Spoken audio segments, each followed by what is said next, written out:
Mobil listrik digadang-gadang sebagai solusi masa depan untuk polusi dan perubahan iklim. Tapi mengapa masyarakat Indonesia masih ragu untuk beralih? Di video ini kita akan membedah alasan-alasan utama di balik keraguan tersebut. Mulai dari infrastruktur, biaya, hingga kebiasaan. Yuk, kita mulai. Infrastruktur pengisian daya menjadi tantangan terbesar dalam adopsi mobil listrik di Indonesia. Meskipun teknologi kendaraan listrik semakin canggih dan harga mulai bersaing, ketersediaan stasiun pengisian cepat masih menjadi hambatan utama, terutama bagi mereka yang tinggal di luar pusat-pusat kota besar. Saat ini, sebagian besar SPKLU atau stasiun pengisian kendaraan listrik umum masih terkonsentrasi di kota-kota besar di Pulau Jawa, seperti Jakarta, Surabaya, dan Bandung. Di kota-kota ini, pengguna mobil listrik bisa dengan mudah menemukan tempat untuk mengisi daya, bahkan di pusat perbelanjaan atau gedung perkantoran. Namun, situasinya sangat berbeda di luar Jawa. Di Sumatera, Kalimantan, Sulawesi, dan wilayah timur Indonesia, keberadaan SPKLU masih sangat minim. Bagi masyarakat di daerah-daerah ini, memiliki mobil listrik terasa seperti mimpi yang sulit diwujudkan karena keterbatasan infrastruktur pengisian. Perjalanan antar kota pun menjadi penuh kecemasan. Banyak pengemudi bertanya-tanya, bisa isi daya di mana? Kekhawatiran kehabisan baterai di tengah jalan tanpa akses ke SPKLU membuat banyak orang ragu untuk beralih ke mobil listrik, terutama untuk perjalanan jarak jauh. Akibatnya, penggunaan mobil listrik saat ini masih sangat nyaman dan praktis hanya di gelembung kota-kota besar, di mana infrastruktur sudah tersedia dan akses pengisian daya mudah dijangkau. Di luar itu, mobil listrik masih dianggap kurang praktis. Pemerintah memang terus berupaya memperluas jaringan SPKLU ke berbagai daerah, termasuk luar Jawa. Namun, kecepatan pembangunan infrastruktur ini masih belum sejalan dengan pertumbuhan kebutuhan masyarakat dan minat terhadap kendaraan listrik. Selama infrastruktur pengisian daya belum merata, wajar jika masyarakat di luar Jawa memilih bertahan dengan mobil bensin. Mobil bensin masih menjadi pilihan utama karena ketersediaan bahan bakar yang mudah dan jaringan SPBU yang sudah mapan. Kepercayaan masyarakat terhadap mobil listrik baru akan tumbuh jika negara benar-benar siap dengan jaring pengaman infrastruktur yang memadai. Sosialisasi dan edukasi juga penting agar masyarakat paham manfaat dan cara penggunaan mobil listrik. Tanpa dukungan infrastruktur yang merata, mobil listrik akan tetap menjadi barang eksklusif di kota besar, bukan solusi transportasi nasional yang inklusif dan ramah lingkungan. Masa depan mobil listrik di Indonesia sangat bergantung pada pemerataan akses dan kesiapan infrastruktur di seluruh wilayah negeri. Selain pengisian daya yang sering jadi perhatian utama, ada satu tantangan besar lain yang dihadapi pemilik mobil listrik di Indonesia: perawatan dan perbaikan. Banyak orang masih ragu, kemana harus membawa mobil listrik mereka jika terjadi masalah. Tidak seperti mobil konvensional yang bisa diperbaiki hampir di semua bengkel, mobil listrik membutuhkan penanganan khusus, alat yang berbeda, dan mekanik yang sudah terlatih. Berdasarkan survei terbaru, lebih dari separuh responden, tepatnya 56%, mengaku kesulitan mencari bengkel yang benar-benar paham dan mampu menangani mobil listrik. Banyak dari mereka harus mencari informasi lewat internet atau bertanya ke komunitas, namun hasilnya sering tidak memuaskan. Faktanya, sebagian besar bengkel umum di Indonesia belum siap menangani kerusakan mobil listrik, bahkan untuk masalah yang tergolong sederhana. Kurangnya pelatihan, alat khusus, dan pengalaman membuat banyak bengkel memilih menolak servis mobil listrik. Akibatnya, pemilik mobil listrik sangat bergantung pada bengkel resmi milik pabrikan. Namun, jumlah bengkel resmi ini masih sangat terbatas, terutama di luar kota-kota besar. Selain itu, biaya servis di bengkel resmi biasanya lebih mahal dibandingkan bengkel umum, sehingga menambah beban finansial bagi pemilik. Kondisi ini membuat banyak pemilik mobil listrik merasa was-was. Mereka khawatir jika sewaktu-waktu mobil bermasalah, biaya perbaikan akan membengkak, dan waktu tunggu servis menjadi lama. Rasa cemas ini bahkan membuat sebagian orang berpikir ulang sebelum membeli mobil listrik. Tanpa ekosistem bengkel yang siap dan merata, mobil listrik masih dianggap sebagai kotak misterius. Menarik saat digunakan di jalan, tapi menakutkan jika tiba-tiba rusak dan tidak tahu harus kemana memperbaikinya. Rasa aman purna jual dan kemudahan akses servis menjadi kunci utama untuk membangun kepercayaan konsumen terhadap mobil listrik di Indonesia. Tanpa itu, adopsi mobil listrik akan berjalan lambat, meski teknologinya sudah semakin canggih.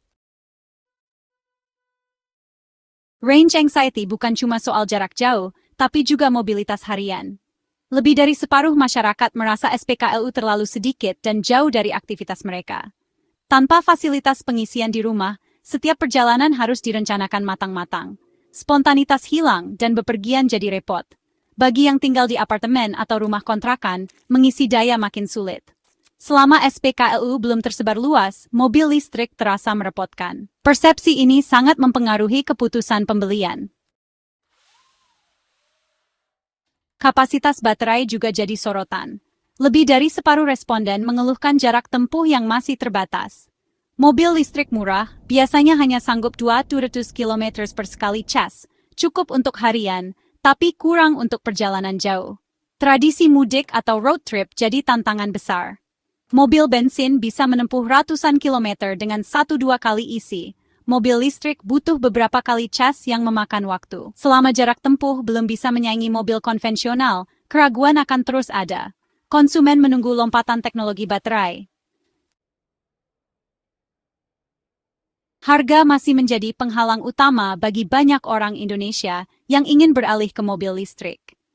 Ketika masuk ke showroom, label harga yang terpampang di kaca mobil seringkali membuat calon pembeli berpikir 2 kali. Jika dibandingkan langsung, mobil listrik memang masih jauh lebih mahal daripada mobil bensin sekelasnya. Bahkan setelah pemerintah memberikan insentif dan potongan harga. Perbedaan harga ini terasa sangat signifikan, terutama bagi keluarga muda yang sedang mencari kendaraan pertama mereka. Dengan budget sekitar 300 hingga 400 juta rupiah, pilihan mobil listrik yang tersedia di pasar Indonesia saat ini masih sangat terbatas. Biasanya hanya city car dengan fitur yang sederhana.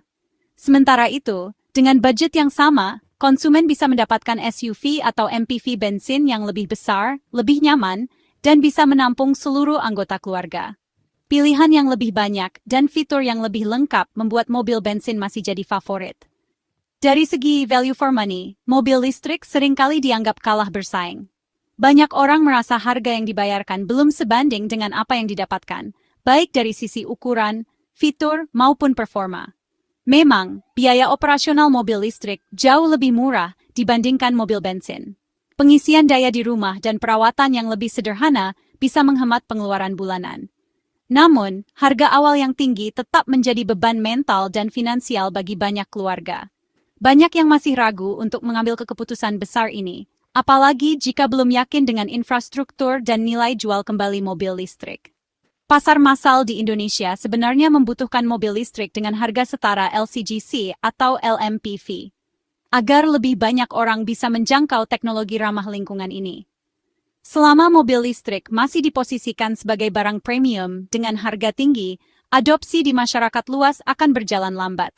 Hanya segelintir orang yang mampu dan berani mencoba.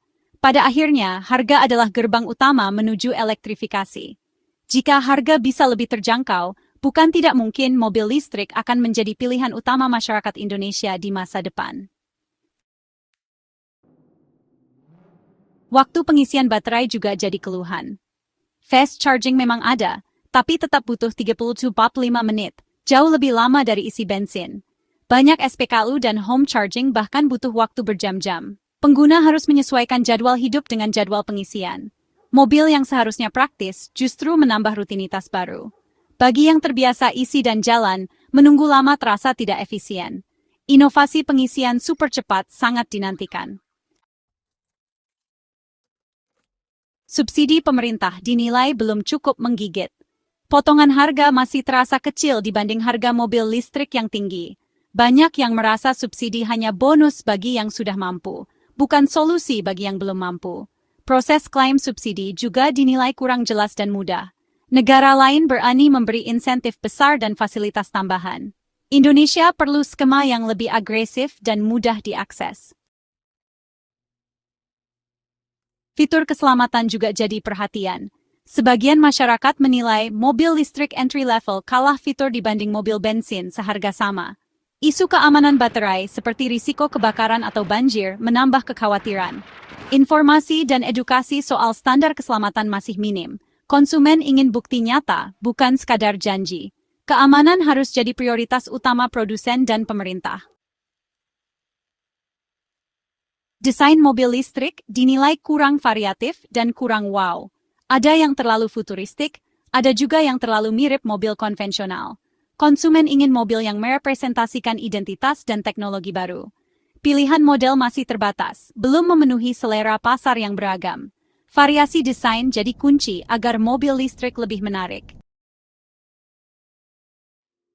Birokrasi juga jadi kendala, meski persentasenya kecil. Proses administrasi dan registrasi mobil listrik kadang membingungkan, terutama di daerah. Kurangnya standarisasi dan sosialisasi membuat konsumen ragu. Prosedur yang jelas dan mudah akan memperlancar adopsi.